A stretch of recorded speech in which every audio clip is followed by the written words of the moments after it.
Welcome to the Explainer. In digital marketing, we're always told to chase the clicks, right? Get those likes. But what if that's actually a trap? Today, we're going to dig into how to stop counting clicks and start building real customer relationships. We'll talk about using data not just to shout at people, but to actually listen. And this quote, it just perfectly nails how so many marketers are feeling right now. You're swimming in data, right? You've got spreadsheets for days, but it feels like there's this awkward silence. You're at a loss for how to start a real conversation with the people you're trying to reach, how to turn all those numbers into an actual, meaningful connection. All right, so let's step into it. Feels like a maze, doesn't it? The marketing maze. For years, we've all been using these old maps. You know the ones. They told us, just follow the likes, follow the shares. But as we're about to see, those paths, they're usually dead ends. It is definitely time to find a new way through. And let's be honest, we've all learned this the hard way. For years, the game was to chase these so-called vanity metrics, engagement, shares, likes, you name it. We were all kind of hoping they'd just magically turn into growth. But the hard truth? They usually don't. Being popular isn't the same thing as being profitable, not even close. Okay, so if it's not just about likes, then what is it? What really moves the needle? Well, the answer's all about shifting our perspective. It's about understanding the entire customer relationship, from the very first second they hear your name, all the way to the loyalty they might show you years down the road. It all starts with that first hello. So let's really zoom in on that first impression, because this is where the customer relationship actually begins. And a lot of the time, it's totally invisible. It happens long before anyone ever clicks on anything. It's that moment of discovery, that little initial spark of interest. And this right here, this comparison, really gets to the heart of the whole problem. A clicks-only view, it's like walking into a room and only hearing the last word of a long conversation. You have no idea what led up to it. But with C plus DV, that stands for clicks plus deterministic views, we get the whole story. We can actually see the entire journey and connect an ad someone just saw to the purchase they made later on. Now, the key word here is deterministic. This is huge. We're not talking about guesswork or probabilities. This is a direct, one-to-one match. We can say this person saw this ad, and then this person bought this product. It's how we can finally give proper credit to those super important first impressions, on platforms like TikTok or YouTube, the ads that really plant the seed for a sale way down the line.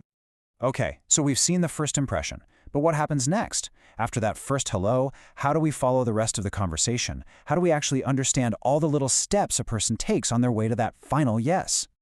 Well, this is where something called multi-touch attribution, or MTA, comes into play.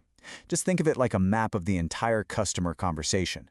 Instead of giving 100% of the credit to the very first or very last thing they did, MTA shows how every single touch point, every ad they saw, every email they opened, every search they made, played a part in the story. And this is a perfect example of how it works in the real world. Someone sees a prospecting ad on TikTok. Then they get a follow-up email. A few days later, they search for the brand on Google, click the link, and make a purchase. Now, a traditional last-click model, it would give all the credit to Google search. It would completely ignore that TikTok ad that started the whole thing. MTA, on the other hand, reveals the truth. Every single one of these steps mattered.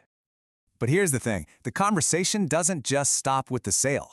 No way. In fact, that's often just the beginning. The real sustainable value that's created in what happens next. It's all about turning that one single purchase into a long-term relationship. And just look at that number. Let it sink in for a second. 60 to 70%. That's the conversion rate for loyal existing customers. That is a staggering figure. It just screams how incredibly powerful retention is. And when you put it side by side with new prospects, the picture gets crystal clear. You've got maybe a 5 to 20% chance of converting a new person versus 60 to 70% for someone who already knows and trusts you. This is exactly why focusing on loyalty isn't just some fluffy, nice-to-have idea. It's literally one of the most efficient growth strategies out there. So the big question is, how do we actually listen to these loyal customers? Well, that's where tools like cohort analysis come in. It's a pretty cool idea. You just group customers together based on a shared trait, like when they signed up. So you take everyone who joined in January and you watch what they do over time. Do they buy again in March? Do they kind of drop off after 6 months?